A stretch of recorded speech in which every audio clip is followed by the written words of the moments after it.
म नीलकण्ठ बहुमुखी क्याम्पसमा अध्यापन हुने एमएड र एमबीएस विषयको बारेमा केही कुरा गर्न गइरहेको छु। हाम्रो यस कलेजमा विगत 14-15 वर्ष अगाडिदेखि एमएडको नेपाली र अंग्रेजीको कक्षा लगातार सञ्चालन भइरहेको छ। केही वर्ष अगाडिदेखि हामी एमबीएसको क्लास पनि चलाइरहेका छौं।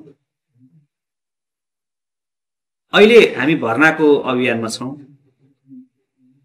एमएड प्रोग्राम पढ्नुपर्ने जरुरी के मानेमा छ भने अहिले विद्यालयहरुमा विभिन्न विद्यालयहरुमा विज्ञापन खुलिरहेको देखेका छौं र त्यो विज्ञापनमा एप्लिकेसन हाल्ने विद्यार्थीहरु अथवा शिक्षाको लागि तयारी गरिरहनु भएका विद्यार्थीहरु शिक्षक हुनको लागि तयारी गरिरहनु भएका विद्यार्थीहरु निकै कम भएको र पटक पटक विज्ञापन गर्न परेको देखिएको छ।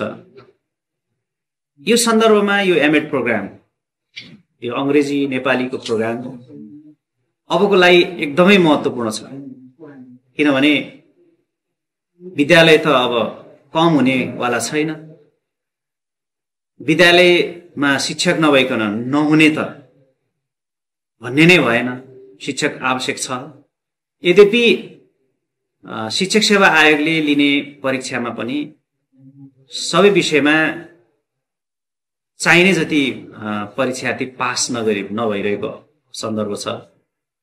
अब त्यो शिक्षक सेवा आयोगमा नै कम्पिटिसन कम भइरहेको अवस्थामा यो हाम्रो समाजको लागि यो एमएड प्रोग्राम चाहिँ अत्यन्तै महत्त्वपूर्ण साबित हुँदैछ। केही वर्षमा एमएड प्रोग्राम पढ्ने मान्छेहरूलाई रोजगारी 100% हुने अवस्था देखिएको छ। त्यसैगरी एमबीएसमा पढ्नेहरू त हाम्रो अगाडि नै यो स्कोप ठूलो छ। विभिन्न वित्तीय क्षेत्रहरू समग्रमा बैंकिङ क्षेत्र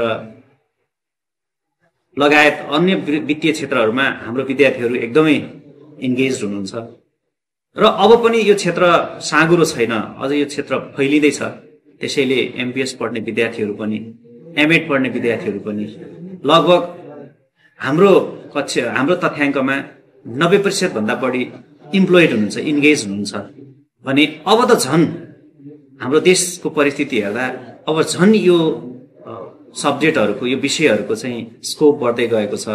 त्यसैले म सम्पूर्ण ब्याचलर पास गरेर बस्नुभएका आम विद्यार्थीहरूलाई एमएड प्रोग्राम र एमबीएस प्रोग्राममा भर्ना भई नीलकण्ठ बहुमुखी क्याम्पस जो धादिङ जिल्लाको एकमात्र क्यूए प्राप्त क्याम्पस यो जिल्लाको एउटा अग्रणी शैक्षिक संस्थामा भर्ना भई मास्टर डिग्रीको प्रोग्राममा यहाँले आफूलाई अब्बल विद्यार्थीको रूपमा साबित गर्दै यहाँबाट ग्रेजुएसन हुनुहुनेछ र यो समाज र देशको लागि केही योगदान गर्नुहुनेछ भन्ने हाम्रो ठूलो अपेक्षा छ।